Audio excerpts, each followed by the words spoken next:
Keadaan air dan cara mengatasinya bagian yang kedua. Pada bagian pertama kita sudah membahas cara-cara mengurangi kesadaan air. Sekarang kita lanjutkan. Untuk mengurangi kesadaan air dengan beberapa cara, antara lain menggunakan resin pengikat kation. Resin merupakan suatu senyawa polimer, baik dari berupa senyawa alami maupun sintetis. Jadi fungsinya adalah untuk mengikat kation atau anion tertentu yang ada di dalam air.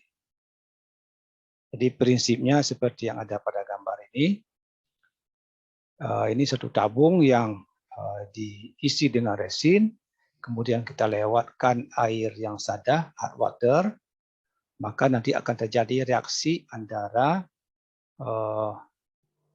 ion-ion Ca dan Mg dari air akan bertukar posisi kationnya dengan kation resin. Jadi ion Ca dan Mg akan diikat oleh resin, sedangkan kation dari resin akan terlepas dari resin tersebut, sehingga kadar Ca dan Mg dari air di dalam air menjadi berkurang, sehingga kesadaannya menurun.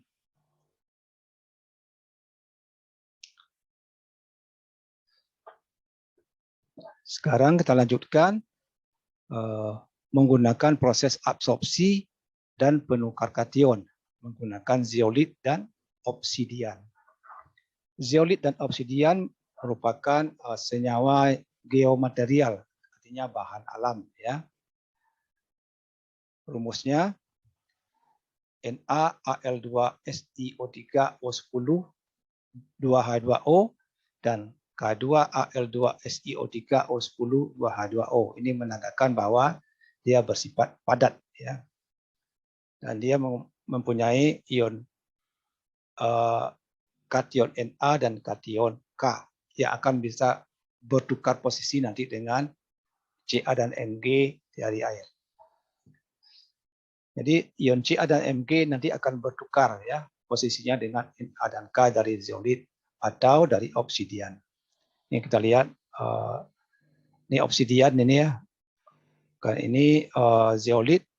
Jadi kalau dibesarkan strukturnya ini seperti ini. Bisa dia memiliki pori-pori. Nah, bahan-bahan pengotor dari air sebenarnya bisa juga nempel mengisi pori-pori ini, tapi bisa juga prosesnya terjadi pertukaran kation seperti yang sudah dijelaskan di atas tadi.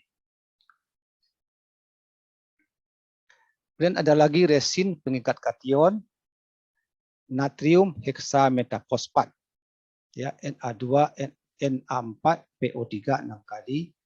Ini juga termasuk resin positif, artinya yang bisa dipertukarkan adalah kation.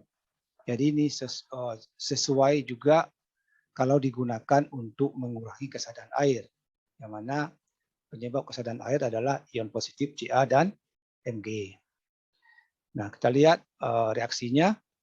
Apabila di dalam air mengandung Ca dan CaCl2, kita reaksikan dengan resin natrium heksametafosfat, maka ion Ca akan masuk diikat oleh resin dan kation Na dari resin akan keluar dan akan berikatan dengan Cl2.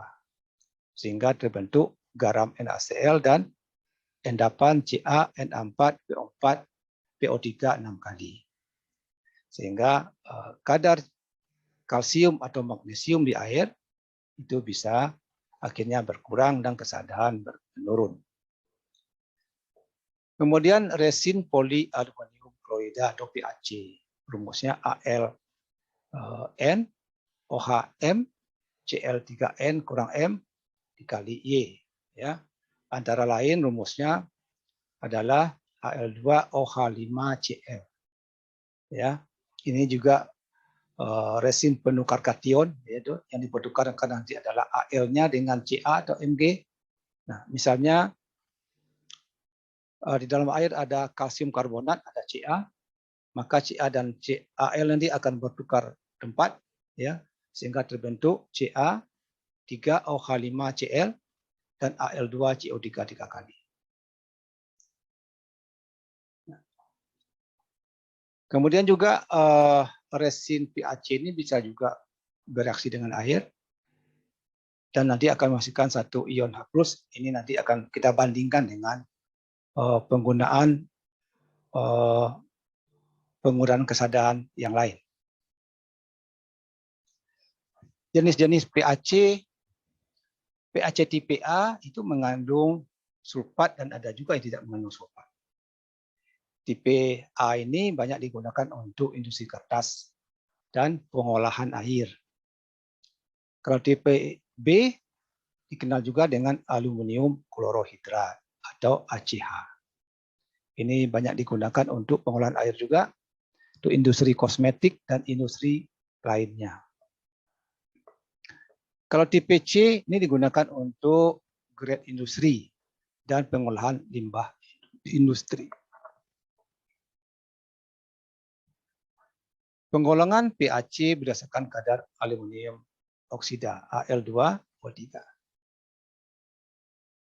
Jadi ada 3 ya, tipe A, tipe B, tipe C ya. Kalau tipe A kadar aluminium oksidanya ada 8 sampai 18%.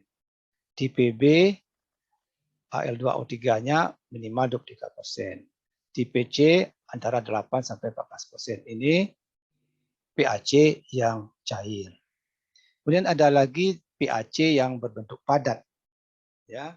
Kalau tipe A kadar Al2O3-nya minimal 27%, kalau tipe B minimal 45%, tipe C tidak ada batasannya.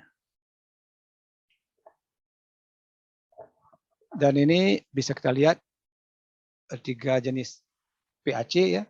PaC 15, PaC 05 dengan PaC 09. Jadi peruntukannya grade-nya PaC 15 untuk limbah ya, air limbah. Kemudian untuk PaC 05 untuk air minum. Kemudian 09 juga untuk air minum ya.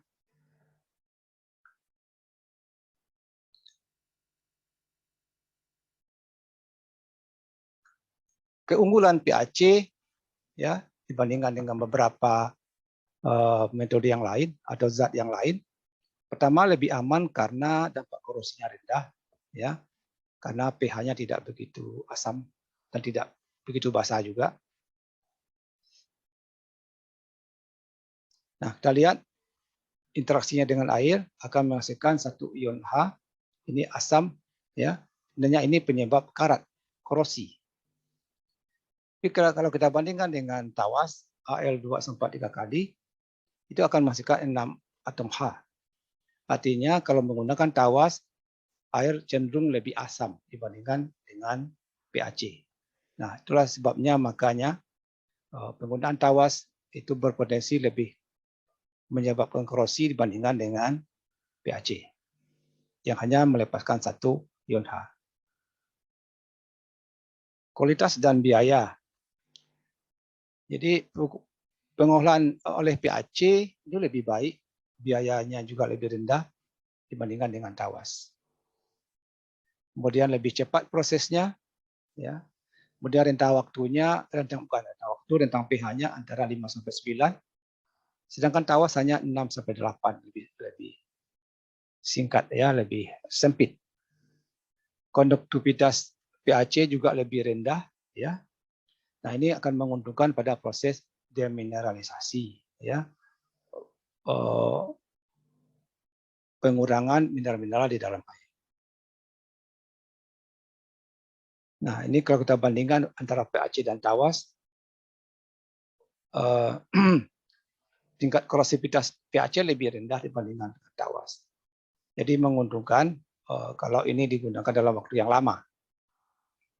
Kemudian hasilnya juga lebih baik, lebih jernih dengan tawas, prosesnya lebih cepat, dan ring pH-nya lebih luas, dan konduktivitasnya lebih rendah. Sekarang kita masuk kepada dampak negatif apabila kita menggunakan air sadah. Yang pertama, mengurangi busa sabun.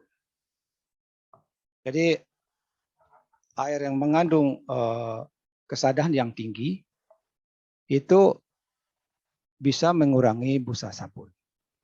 Ya, justru yang terbentuk namanya sampah sabun yang sukar dihilangkan. Nah, kenapa sabun menjadi sedikit busanya? Karena zat aktif dari sabun atau deterjen lebih dahulu akan bereaksi dengan ion-ion Ca dan Mg yang ada di air tersebut sampai selesai. Sisanya baru bisa digunakan untuk proses pencucian. Sehingga busanya menjadi sedikit. Yang kedua, bisa mengendap di tangki air atau di pipa-pipa ya, sehingga bisa menyempit seperti ini. Nah. Kemudian juga bisa menurunkan kinerja boiler. Banyak industri, terutama agroindustri seperti PMKS ya, pabrik minyak kelapa sawit yang menghasilkan CPO, itu umumnya menggunakan boiler ya sebagai sumber energinya.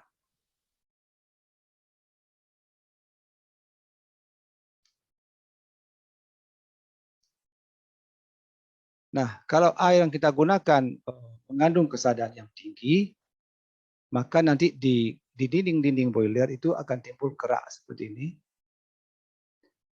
Kerak itu nanti dapat menyebabkan ya, ini dapat menyebabkan local overheating. Ya, panas yang tidak stabil. Ya. Jadi kalau panas tidak stabil itu nanti efeknya kepada energi yang dilepaskan boiler tidak stabil ya.